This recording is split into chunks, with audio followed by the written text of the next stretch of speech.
একটি গাছের পাতা খেলে অ্যালার্জি চুলকানি সব দূর হয়ে যাবে। বর্তমানে আমাদের সমাজে ম্যাক্সিমাম মানুষের অ্যালার্জি আছে, চুলকানি আছে। আপনি একটি গাছের পাতা দিয়ে যদি আপনি গোসল করতে পারেন এবং সেই পাতাটা যদি আপনি খেতে পারেন, তাহলে দেখবেন আপনার অ্যালার্জি চুলকানি কমে যাবে। কিভাবে খাবেন এবং কোন গাছের পাতা, এটা কিন্তু একটা জান্নাতি গাছ। এই গাছের কথা আল্লাহ তাআলা পবিত্র কোরআন কারীমের ভিতরে নিজেই বলে দিয়েছেন। আল্লাহ তাআলা নিজেই বলছেন 27 নম্বর পারার 5 নম্বর পৃষ্ঠার 8 নম্বর লাইন, সূরাতুন নাজমের 14-15 নম্বর আয়াতগুলোতে আল্লাহ তাআলা সুন্দর করে জানিয়ে দিয়েছেন, ইনদা সিদরাতিল মুনতাহা ইনদাহা জান্নাতুল মাওয়া।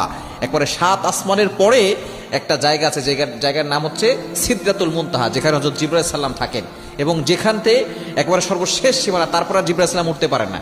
এই সিদরা শব্দের অর্থই হচ্ছে বড়ই গাছ। এই বড়ই গাছ একেবারে শেষ সীমানা।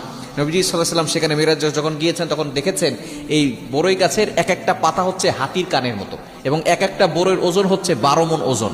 সুবহানাল্লাহ বিহামদি। সুতরাং এই যে বড়ই গাছ, এটা হচ্ছে জান্নাতি গাছ, ইনদাহা জান্নাতুল মাওয়া। আল্লাহ পাক রব্বুল আলামিন নিজেই পবিত্র কোরআন কারীমের ভিতরে বলে দিয়েছেন। সুতরাং এই বড়ই গাছের পাতা খুবই গুরুত্বপূর্ণ, কেননা মানুষ যখন মারা যায় তখন কিন্তু এই বড়ই গাছের পাতা দিয়েই দেখা যাচ্ছে পানি গরম করে বড়ই গাছের পাতা দিয়ে তারপরে গোসল করানো হয়। এখন এইটা কেন গোসল করানো হয়?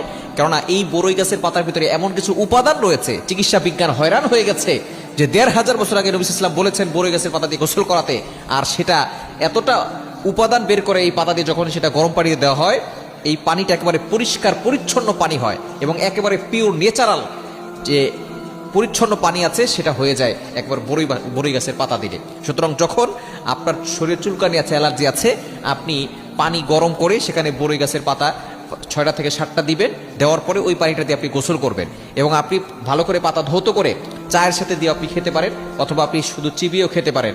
যদি আপনি কয়েকদিন টানা 7 দিন এভাবে গোসল করতে পারেন এবং আপনি খেতে পারেন, দেখবেন আপনার চুলকানি অ্যালার্জি ইনশাআল্লাহ আল্লাহ তাআলা এই গাছের বরকতে আপনাকে কমিয়ে দিবেন।